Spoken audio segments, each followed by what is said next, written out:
Welcome back, family. Today we're going to be continuing on our research in regards to the so-called Jewish Messiah, Antichrist, false prophet, whatever you have labeled him. We have not labeled him here on this channel. We are keeping our minds very, very open and staying aware of everything that is taking place in Israel and around the entire world. We don't like to draw conclusions hastily because doing that could be foolish and could actually bring your attention away from what is actually taking place. So I would highly encourage everybody not to jump on the bandwagon and just call this guy the false prophet or the Antichrist straight away, but definitely be aware of what he is doing over in Israel. Now, I want to show you something very, very interesting. The so-called Yanuka, which they have labeled him, the older Jewish rabbis have labeled him, is about to light this in the middle here. It's going to light it on fire. Here he is. The Yanuka is what they call him. The Jewish rabbis have labeled him that. And I want to show you something very, very interesting and get your opinion on what is actually taking place here. What exactly is going on? Because I've worked in media for a long time. I've worked with very advanced camera equipment and as an editor. And I can guarantee you that this is not a lens flare. This is not just something reflecting off of the camera. This is literally taking place. Now, the Jews are all dancing around this fire. I believe that this ceremony is called Lag BaOmer. Now take a look. We're going to get to the point. Please let me know what you believe this to be in the comment section below. And we're also going to take it into Photoshop and enhance it and see if we can notice anything deeper that is taking place here. Look at the fire. Watch the fire. Look at it.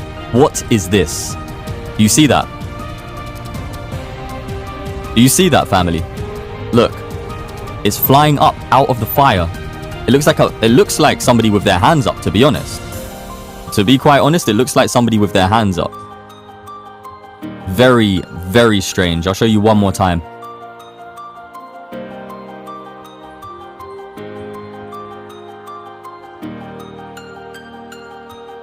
Now, it looks very strange what the fire is actually doing as well. If you take a look at the behavior of the fire, it is not normal. It is doing something very strange. Okay, well, if I find the part that I was checking yesterday, I'll upload it in a different video. But what I do want to do is I want to screenshot this and I want to take it into Photoshop. So let's do that right now. Okay, let's screenshot this and take it over into Photoshop.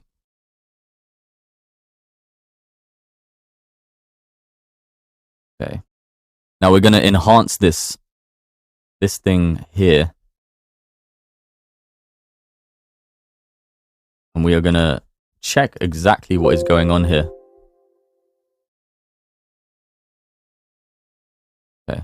Before we do add all of the effects onto this though, and check what's exactly going on here, I would like to show you a verse within the scriptures.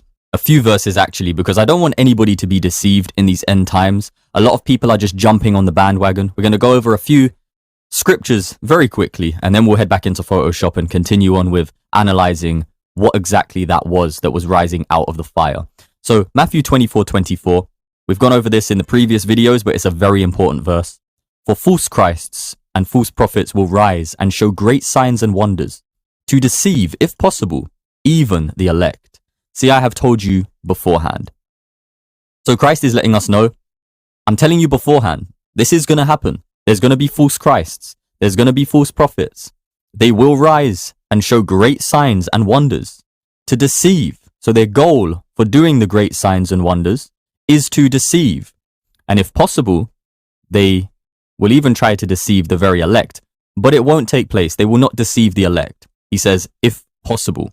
So stay grounded in the word and know that the Messiah will not allow you to be deceived if you are the elect. If you have truly put your faith in Christ and you are unmovable, you are immovable, you have built your house upon the rock. Let's edit this. I'm doing this live, so you're getting my exact reaction. But this here is definitely not part of the fire. 100%. 100%. I can guarantee you that it is not part of the fire. This is something strange. We're going to enhance it. Okay. You can very clearly see that that is not part of the fire. You can see. You see it? That is an object in itself. Okay? This is an object within itself. You see that? When we change the saturation, you can see as it disconnects from the fire and shows what it truly is there. Very, very, very strange. Okay? Very strange. Let's also change the curves a little bit and see what happens. Wow. Wow. That is disgusting. You can see it, family. Wow, I'm actually not surprised, but it's very strange to actually see it. It's all okay talking about it and saying, oh yeah, it's a spirit. Well, when you actually see it, I don't know if you guys can see that clearly. I'm going to zoom in.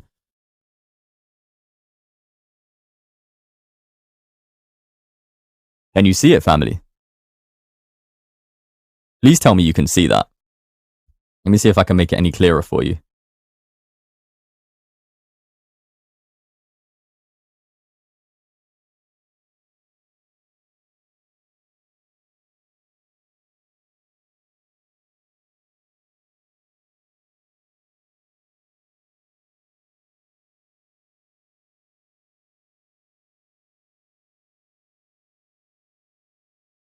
Yeah, I don't think it's going to get any clearer than that because of the pixelation.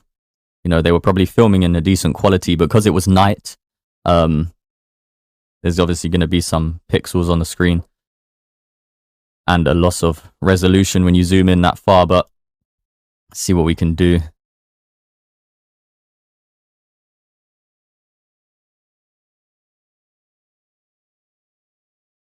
Now, I don't know if you can see that, but here's the eye, the mouth, the top. You can see that this is all different. I don't know whether you want to call it heat, but it's definitely manifesting in a different way to the rest of the fire. If we zoom back out, you'll be able to see that for yourself. It looks as if the head is here, and whatever this spiritual being is, this is its essence here. And this here looks as if it is where it is kind of manifesting within the physical reality and possibly even taking on some of the properties of the physical world, such as heat. I'm not sure if that is how spirits work. If they can feel the physical reality with their spirit, or if they can even be affected within their spirit from the physical world, such as fire.